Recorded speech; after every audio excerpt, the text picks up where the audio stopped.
Here we are, 1 year later. And I guess the first thing I wanted to say is just to talk about why this is a great opportunity for us as DDB. Our founder of DDB, Bill Bernbach, said many, many years ago, creativity can change the world for the better.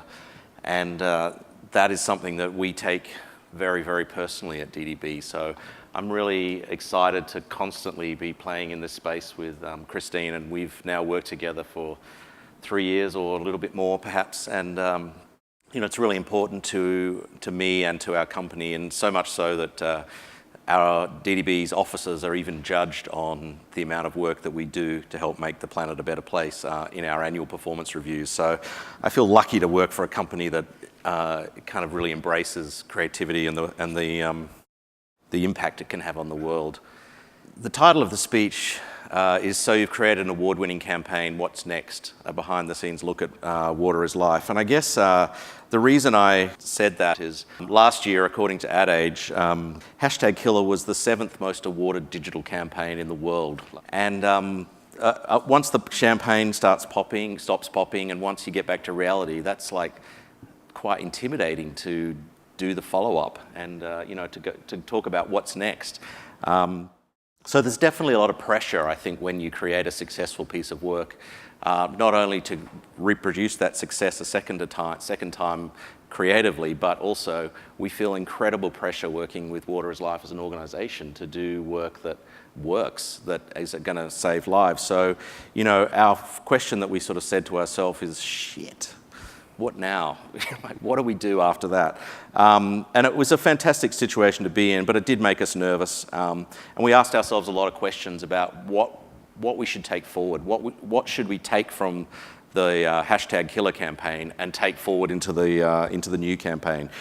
Should we take that idea? It was very much using the cultural idea of first world problems. Should we build on that? Should we do something completely different? And should we do something based in social media? And I guess, in the end, we just tried to be authentic and true to what got us to #Killer in the first place. And we decided to go back and do what we've always done, and that's really let the problem dictate the solution. So we went back to the facts, and we read this fact in some of the literature that Christine had shared with us, that in sub-Saharan Africa, 1 in every 5 children under the age of 5 will die from a lack of clean drinking water. And it's just, you see it on a keynote screen and you read something like that, and it's, when you stop to think about it, it's just frightening. That 20% of kids dead. It's just an unbelievable reality of life in sub-Saharan Africa. 1 every 21 seconds. That reality just hits home so hard. And I guess that made us start thinking about, it made us start thinking about children particularly, but it really motivates us to do, the very, very best work we can. We feel obliged to do amazing work every time because, the people are in such desperate need. So I think, what we started looking at straight away was how can we bring that thought to life? And we came up with this campaign, which some of you may have seen, called Kenya Bucket List. And what we wanted to do is we started to think about, if you're a 5-year-old, or not quite a 5-year-old child in Africa, and there's a 1 in 5 chance that you might not live to be 5, what's that like? What does that feel like? And we started to think about how it must feel to look around you and see your friends, your neighbours, people in other villages dying. That's a pretty sobering thought. And so we started to think about, well, what are the dreams of these kids? Obviously they want to live and have a life like everyone else. But what happens when you're 4 years old and your life is cut short because, the water you're drinking is ultimately going to kill you? So that really became the idea behind Kenya Bucket List of, let's find a young kid and let's let him live his bucket list. Let's let him do all the things that he wants to do in case he doesn't make it to the age of 5. And that's Guy Tolley, who's he's a little bit older now. He was at the time 4. He's a young Maasai. He lives in a village of about 200 people. And Christine can talk a little bit about finding him and the casting process, because Absolutely.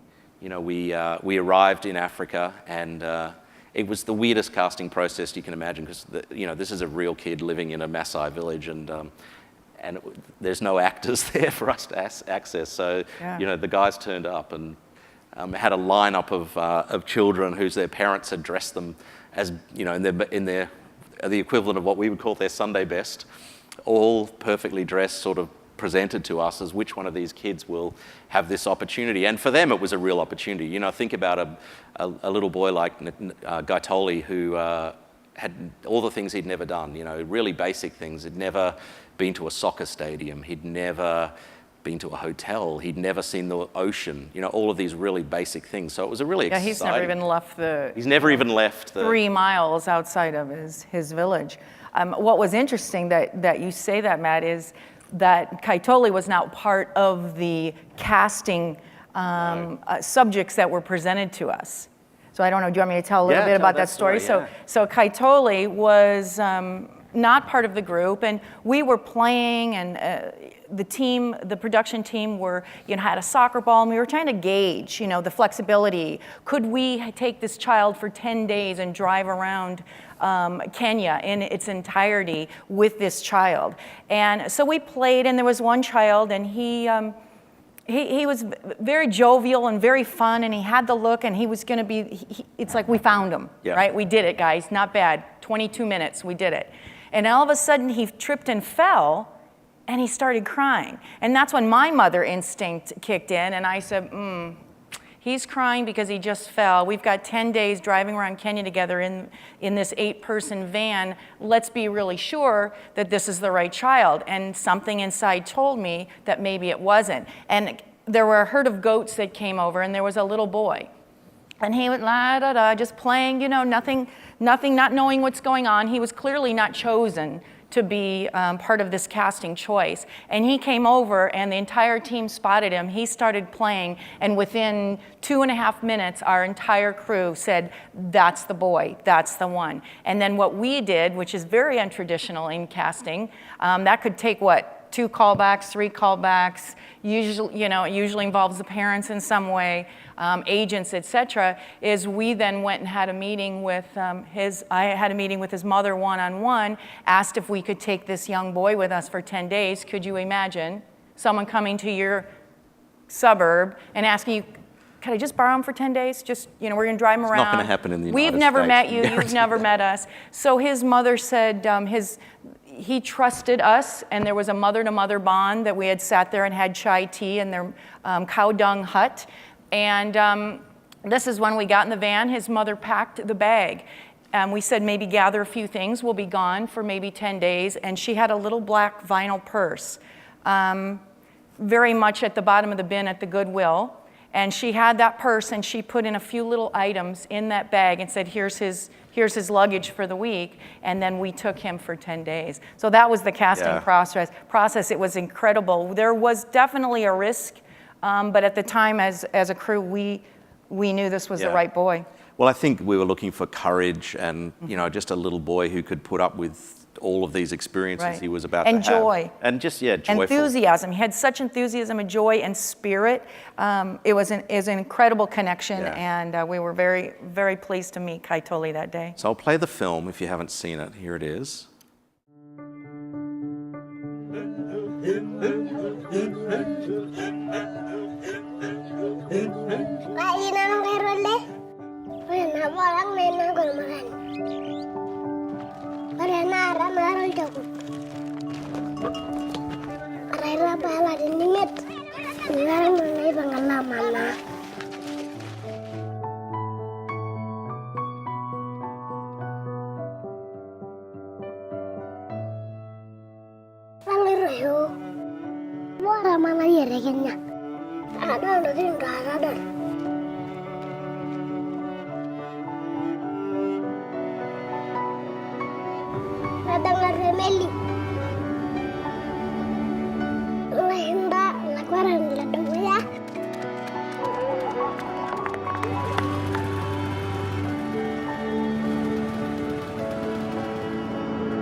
grande imparare come te quando sabe che ganha.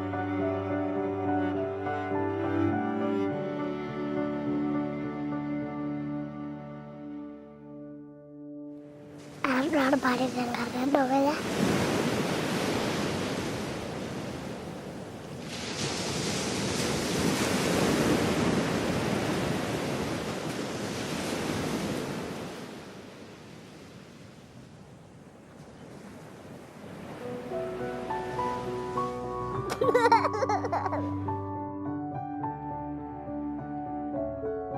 Nah, ngurus karena doa ya.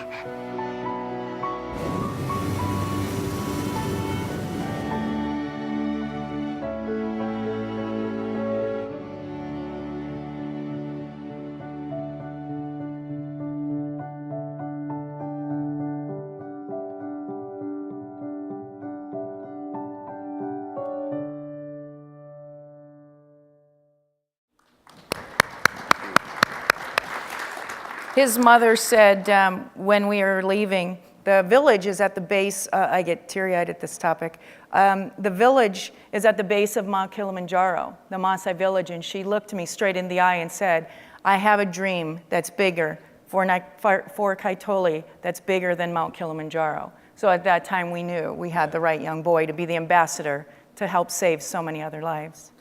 So I think, the thing that I really love about, I've seen that 500 times and I still well up, which is, but it's not sad to watch the images. I think the images are really beautiful and positive and happy. It's sad to think that this boy might not live to, experience his life. So, we think, and we know because, and Christine will talk a little bit about donations in a minute, but we know that it kind of pushed people into a space where they felt they wanted to donate. It wasn't guilting people into it. They felt like, I have to help this kid and kids like him. And it's funny, we had many sort of questions asked of us afterwards, and one of the questions that a lot of people said is, haven't you just ruined this kid's life? Like he lives in a village, he's never been out of that village, and you've just taken him and shown him the world and then dropped him back in his village. I admit, I can understand how people might think that, but the interesting thing for him is that you have to remember that the village is his home, and that's where he lives, and that's where his family is, and that's where he grew up, and that's where he wants to be. He doesn't want to go and live in swimming pools and by the ocean, etc. He wants to be with his family and his friends and around everything he loves. And actually what happened as a result is he's a little bit of a superstar in his village now, because he's the one that was chosen and he's the one that had the experience and has all these stories to tell, and all the other kids sort of look to him like, tell us a story, tell us what you saw. And we made a little a book of Polaroid photographs of everywhere that he went, which we gave him at the end, which he keeps as kind of a memento of his journey. So tell us what Red Bull really tastes like. Yeah, so it really was an amazing thing for him, and he's he's grown into an amazing young kid, and I'll talk a little bit about him in a minute.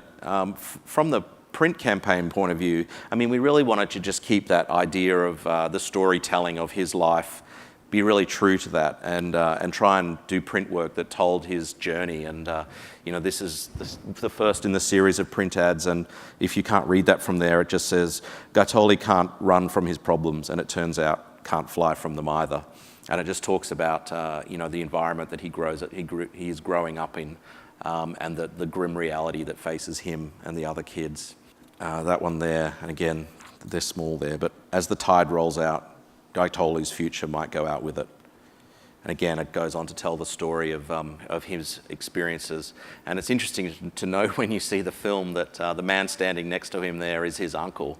And even though Gaitoli had never seen the ocean before and he's 4 years old, his uncle hadn't either, and his uncle's like 32. So it was equally as kind of like confronting for his uncle, who's right there holding his hand, to see the ocean for the first time as well. Matt, I also think what was brilliant, the way that you captured in the body copy of all of the ads was not only that opening sentence about that caught the attention, but you talked about the way that we in the United States or developing world examples of when there was one in there with the when you were young and you remember car rides. And so I love the way that you took those examples of real life scenarios of what our childhood was like and transposed it to what his child would be without. Gaitoli flew high above the earth so that he might gain some perspective. And then the last one was, unlike most 4-year-olds, Gaitoli's best memories may be in his rearview mirror. So they all really tell the story about his journey and what's happened and how you can stop kids like him, obviously dying.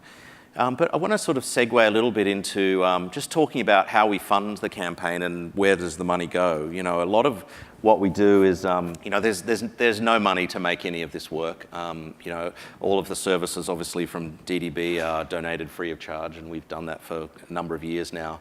But there are physical costs that we have to cover, so we do a lot of work on CrowdRise, and we've raised money on CrowdRise, and I think this shoot itself was about $16,000, which we raised on CrowdRise to pay for the crew to get there. And but I think in terms of the organisation, when people donate money, we would rather they donate to helping provide clean water. Make a direct impact. But I'd love Christine to talk a little bit about the impact on the organisation. And absolutely, as you can imagine, it's made a tremendous impact. 5 years ago, we became a 501c3, and our budget was $15 or whatever we had. And we've grown the organization in the 5 years, and now I am full-time. I was 5 years in advertising and marketing, and now I'm full-time as executive director.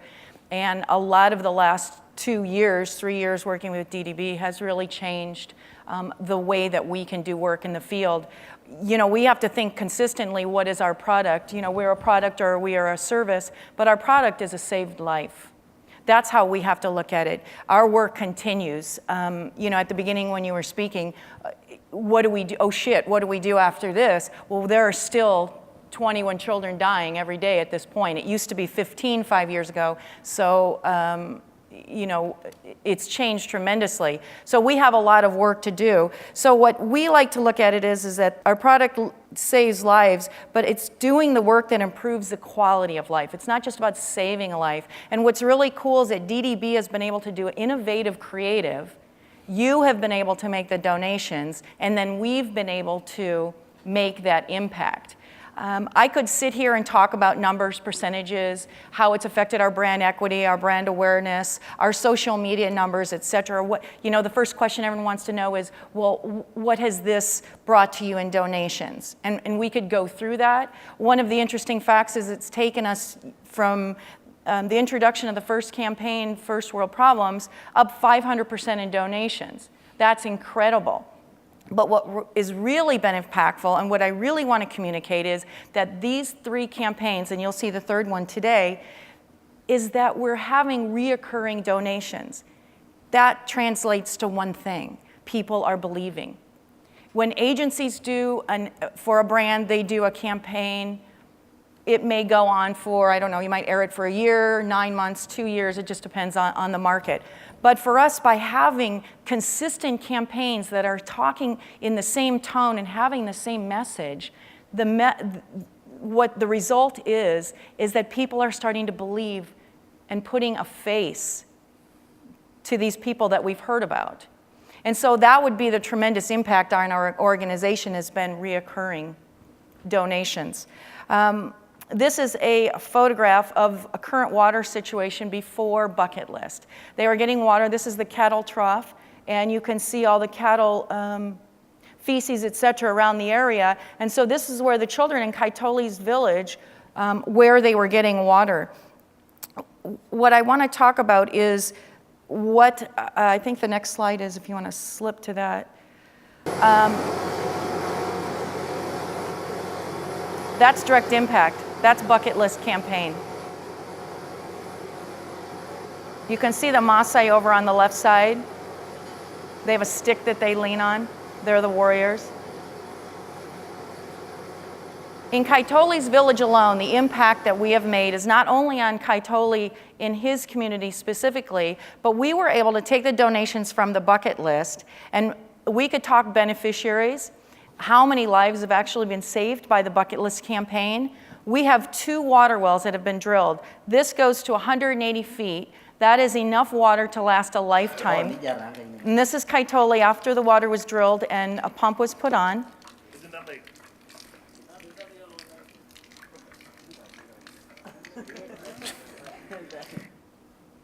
He's a silly little boy. What I think is really important is what I said before, is we were able, because of Bucket List Campaign, we were able to put faces, and DDB helped us by telling those epic stories of putting faces so that people would be moved to donate. So in Kaitoli's life alone, the areas that we have seen tremendous impact in less than 6 months has been he is an ambassador. He is a 5-year-old boy who now works with Water is Life. When we arrive, he's there to supervise. He communicates. He and his uncle, we went to another village and we drilled another well there. We've developed sanitation programs as well as been able to, there's a woman, I think did I include a photo? She is. This is Esther. Esther is an incredible Maasai woman who lives with Kaitoli. She has in the last 6 months embraced, we have engaged her to teach hygiene training, and we have provided thousands of Water is Life bucket filters. So between all of the hardware as well as the software of relationships, we've been able to turn Kaitoli's village around in every way possible. They have clean water, sanitation programs, and we're only getting started. So because of these recurring funds, which has been the highest impact, we're able to continue the work village by village around Kaitoli's area. I believe there's 82 small Maasai villages in this one area of Kenya that we're working. So you can imagine the beneficiary numbers in a year after this, how many? I mean, that's the amazing thing is, and I think the people that we're working with, I mean, there he is helping dig the well. You know, they're so appreciative of what we do, and there's no doubt that, you know, for Christine and the Water is Life team, you have to start somewhere building wells, and there's no doubt because, you know, Kaitoli was in the campaign. You may as well start there. So it's incredible for him, and you know, you see the impact that it's had on his life, and you know, there he is with his with members of the tribe, and I guess the really great news is that he made it to 5. Yes. He's now there. He is he's now a young Maasai warrior, which is, I don't know. That's He's an honor. He still has to go through the 2 years, Yep. but this is like an honorary position for him. And we were just there 3 or 4 months ago doing the work, and Bucket List was released in was it September. So within 3 months, we were already on the ground. Plans are in action, and the village. There's one of the villages next to his. They were walking. They had no water source. 250 people had no water. They were walking 7 miles. We could tell you hundreds of these stories. But again, because the water well has been drilled, people are putting faces, we're able to put the money into the field.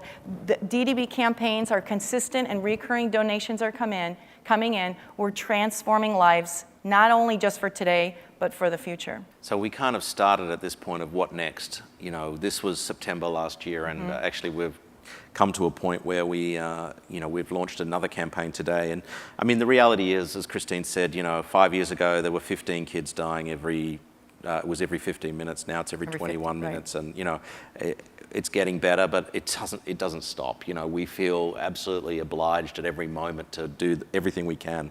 So, you know, I think in this next campaign I'm about to show you, we turned our sights on India, which is, you know, an incredibly tough problem. The problem in India is extremely bad. You know, there's the unsanitary conditions. You know, a lot of us have seen photographs of India. We know, you know, we've read about it. The socioeconomic environment makes everything worse. You know, the poverty is terrible. The way women are treated. You know, there's so much hardship there. You know, it's really heartbreaking. And again, the whole situation becomes a little overwhelming, I think. So I guess what we did is again, we just turned to the facts, and this was a fact that we found that just seemed so tragic, that when your body is dehydrated, you can't physically produce tears, which sort of seemed like it's such a basic human right to, you think about, you know, people growing up in India and, you know, young girls and the things they go through. Just imagine not being able to physically cry when something bad happens to you. It seems like such a thing that we take for granted. So we started to explore that idea, and you know, I guess, it just makes you sad thinking about it, but all of us can cry, which we're lucky. So we created a campaign called The Girl Who Couldn't Cry. And it went live today, this morning.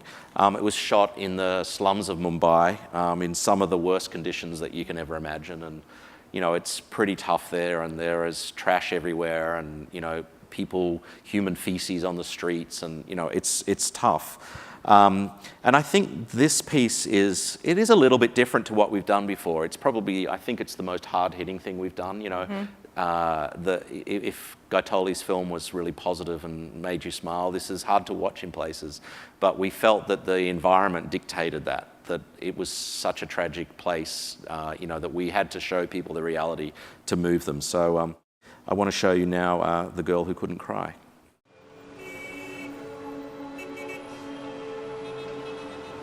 When I was born into the slums of India, I didn't cry. When my family needed me to work, I didn't cry.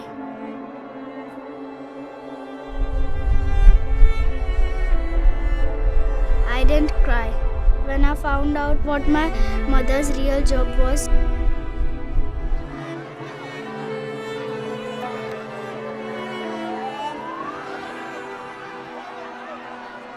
when my best friend died in front of me, I didn't cry.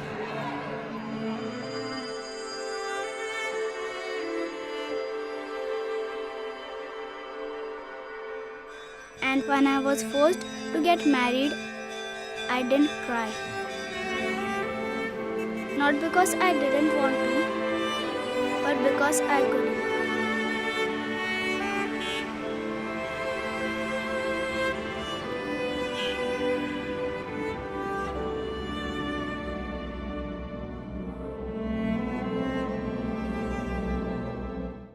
Now no one can speak again.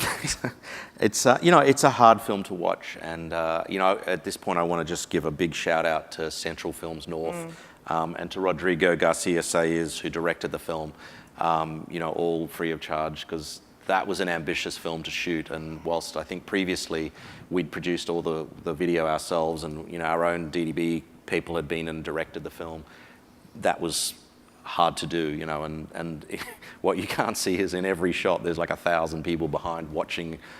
Some of the film is shot in some of the same places as Slumdog Millionaire.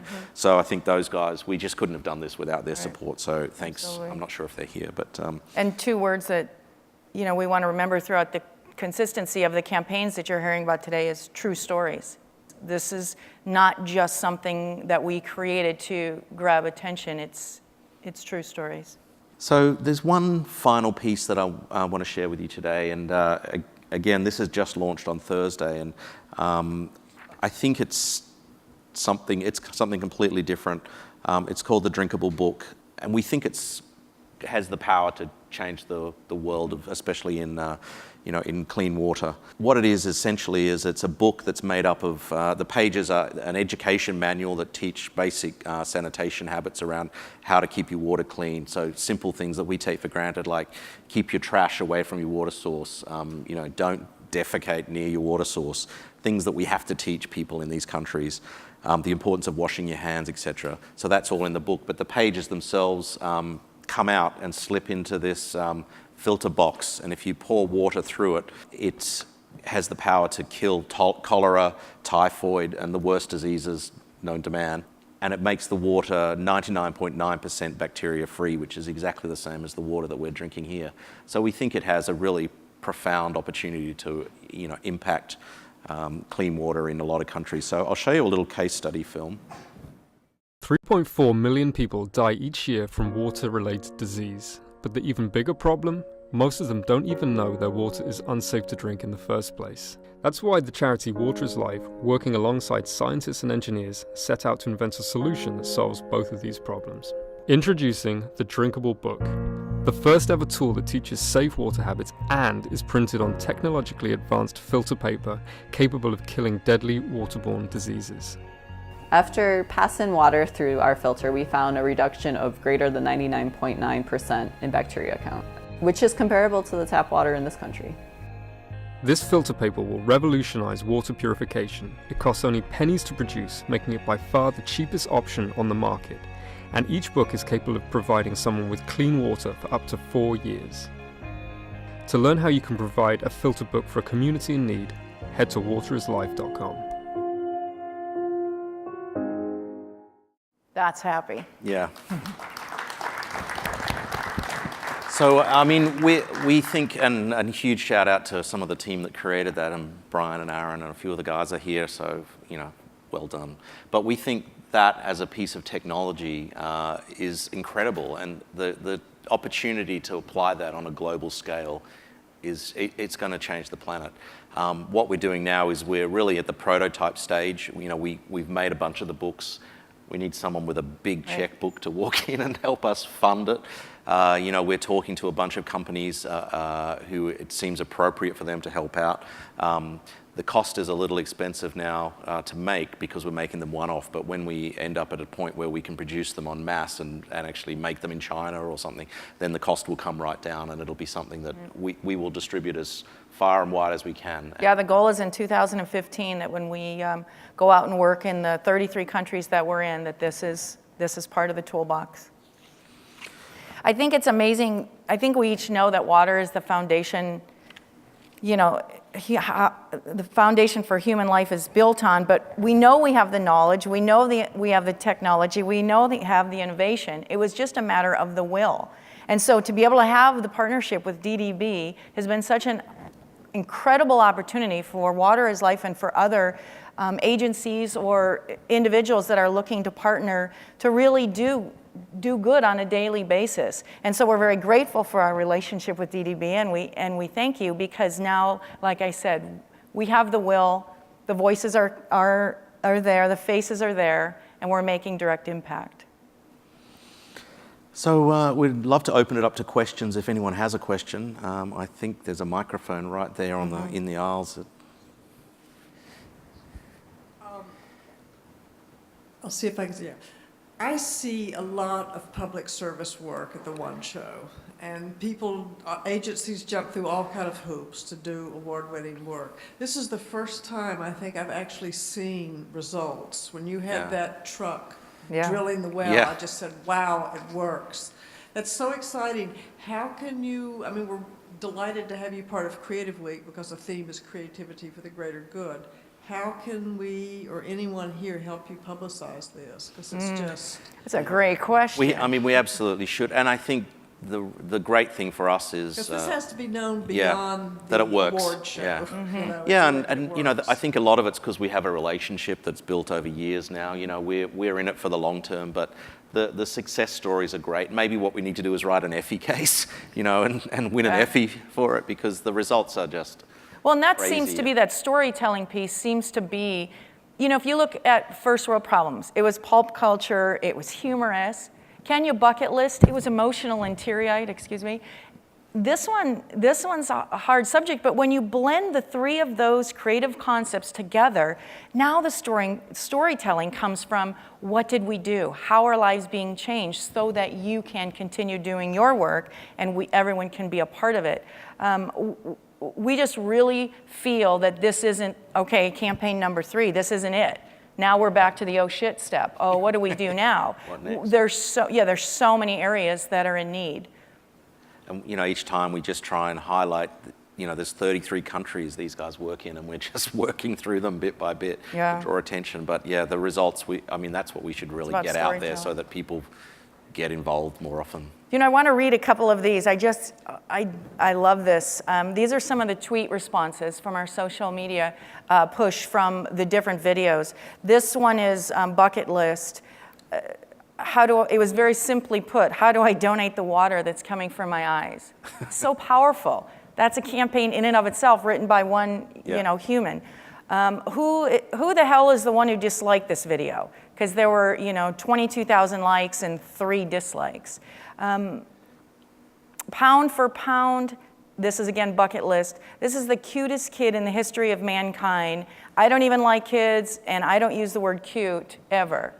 So really being able to tell, using social media, to your point, to push the campaigns out, now it may be a step for us to really take the storytelling of impact and do it in the same way. The Drinkable Book, we just had one yesterday that was with about 1,800 exclamation points, "Go humans." Good on us is what they're saying. We are, with DDB, we're engaging people for good.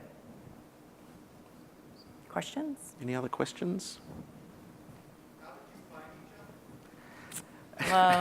It was actually just the internet. Yeah. So we wanted to do some work in this space, and Christine was the first person we called and said we'd like to help out, and she said sure. Absolutely. Yeah. And because I don't know, there, synchronicity, journey of life, doors open, but because I had spent time in the world of advertising and marketing as a director of sports marketing, I understood what they were asking right away. I knew the value of the conversation, and I was able to partner. When you look back at, we have had actually 4 campaigns. When we look back at the first world problems, I'm not sure if you were here last year and when we showed that, but you've got 5 people that went and lived in tents in deep mud in the middle of Haiti.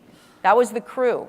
We did that for $6,000. The second one was Bucket List, and like you said, that was $16,000. There were 8 stinky people in a white minivan driving for 10 days around the country of Kenya filming. So when you look at the conditions, not a lot of organizations and then an agency would have that opportunity to actually get into the field. And I think this past trip to India was very similar. We had Rodrigo and others on board that brought funding, so our conditions weren't as in the evening hours, they weren't as challenging. But I think that's what could be missing in many cause marketing relationships, is to be able to get into the field, understand the need, see the need, feel the need, and then translate that need into this finished creative product.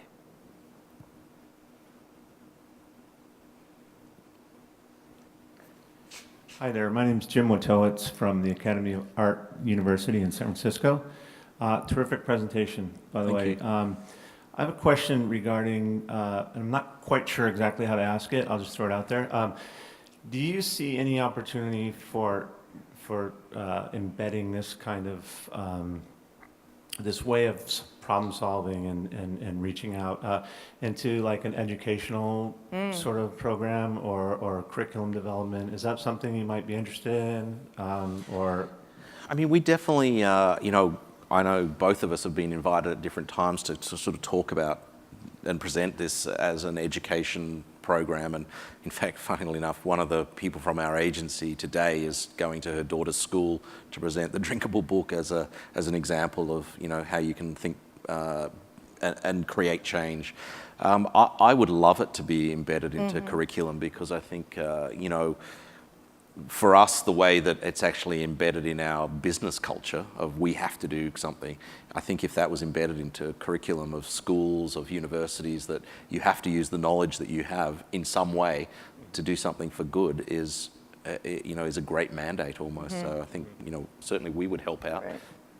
I think it's a great idea. I think in years past, I've seen it done, maybe in the last decade, is, you'll have a pro bono client, you'll have a few philanthropic partners, but really what this relationship has really evolved to is starting to think, as you're developing creative, copy, film, etc., and educating incoming students and young talent, is that this is part of who you become. So if you have a brand, if you have a product that you're working on in a campaign, have you spent time in the factory? Or did you just visit with the product, maybe I used it for 2 days, or the service, or what I've eaten, at a fast food, for a week straight. Are you embedded into the culture, you understand and you feel it? And I think that's where the difference has been, is that all the products and brands you're working on can be a part of you, and the result has been incredible, especially because this is such a good cause that you may see a lot. We have so many, for example, 15,000 NGOs, non-government organizations, are in Haiti right now. That's a lot of boots on the ground to provide aid. And I think that where we're going in the future is collaboration in the next decade. And so by having this as an educational curriculum and getting it into the deep foundation of what we're doing in this industry, it will be the way we change the world. Thank you. Thank you. Oh, one more. Great presentation, by the way. I think that with these kind of social things, video obviously has a very strong impact. It's instantaneous. Social media obviously has the reach. But what was the goal, I guess, of your print collateral, like your print campaign? Because a lot of people say print's dead, and they just kind of throw it out there just with hashtags. Oh, go back to Twitter. Yeah. Or, check out this video. It's just more ways. Well, to get back it to was the digital. really actually, initially we decided with the last campaign to provide materials because what we found is a lot of the newspapers and magazines, like Forbes magazine, wrote to us and said, we love the campaign. What can we do? Right. So we're like, oh, God. Yeah. So we realized that actually when they wanted to help, the amount of free full-page ads that we've had in everything from the Wall Street Journal to Forbes New York magazine Times, to Sports Illustrated, when they feel motivated by the work, they want to help and they give you free space. So when we start, we have no money and nowhere to run it, and you think, well, what's the point of having print ads? But when we provide the material to people, then they actually start running it. So Right. yeah, so we now do that as a matter of course. It's like, well, here's some print work, and it gets picked up quite a lot. And for us, we can look old school, but when we look at our target audience and who our largest donor base is, there are on the edge of the older baby boomers. They're still picking up a magazine, whether, people 18 to 35 believe that, but they are. And so it's been from a target audience standpoint for us, we've been on board with it because of our donor base. Thank you.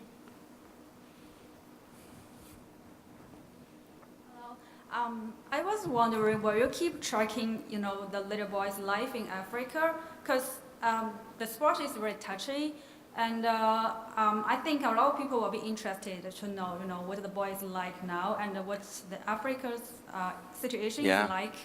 And I'm kind of think that the whole improvement depends on the donation. So how are you going to, keep it, or just keep people donating? Well, if you follow WATERisLIFE on Facebook, you'll see his life is constantly. These Right. guys are there all the time. We're there all the actually. time. We So- have people there. He is a part of WATERisLIFE now. And what's impactful is that we're following his life and we will tell his story. We've all talked about that. It's only been less than a year. So we will tell the story again. But it's not only his story. It's Esther's story. It's the people in the village that exponentially is changing. So to your point, storytelling is really the next step. Yeah, and I think keeping those stories alive is, I Yeah. think, what people feel connected to the story, and then they, that's how the donations. Right. And I think you talked about sort of the move from one-off donations to regular donations is ideally what you want. Right, And the I think that's what- recurring, the long term, so that someone sees they can make a donation of $100. They see the impact, which is where we're doing a rebrand on our website for July, and that's the direction we're taking is watch your impact. There are websites for water, sanitation, et cetera, that are strictly fundraising. Others are strictly facts and figures about the water crisis. We truly believe at WATERisLIFE that it's where is the biggest impact with your dollar. And for us to be able to trace that your $250 is now here in this area, in Kaitoli's community, is definitely something that is new and people will watch because they want to know where their dollars are going. And Kaitoli, speaking of him, before we break here, Yes. I don't know if there's more questions, but we have something for Mr. Matt Eastwood. Oh. It's not even we have something for Mr. Matt Eastwood. Kaitoli has a gift for you. So I don't know if you saw in the print ads, et cetera, but Maasai men, they tend to do a lot of this. And they have a very long stick and they lean. And the women build the huts, get the firewood, do the cooking. They do 98% of the work while the men stand like this. So Matt, That's exactly what it's like at the office. right. But the interesting thing is that we've noticed that the men have a very critical job, and it's very important. Because if a lion or an elephant is drawn into the water source, or because of their cattle, they can spot an animal, these are warriors, they've killed lions 2 to 3 miles away. So their job is to stay put and protect the village. So this stick is critical to what they do on a daily basis. So this is Kaitoli's stick. And he carved it, and obviously the men's sticks are much taller, 5 to 6 feet tall, but for little Kaitoli, this is his life, this is his manhood, this is his everything. So when they play, our kids play with toys from FAO Schwartz, this is part of who he does. He also has used it to manage his goats, etc. So he asked me if I would bring this to Mr. Matt. So Mr. Matt, he's grateful, nice. Wow. He's thankful, and he stated that he'd like to meet you and see you one day. Well, I better get out there. Yeah. I want to say thank you so much to all of you for coming along and paying attention. Keep following the journey of Water is Life. Go to the Facebook page and do what you can. And yeah, we really appreciate it. Thank you very much. Yeah.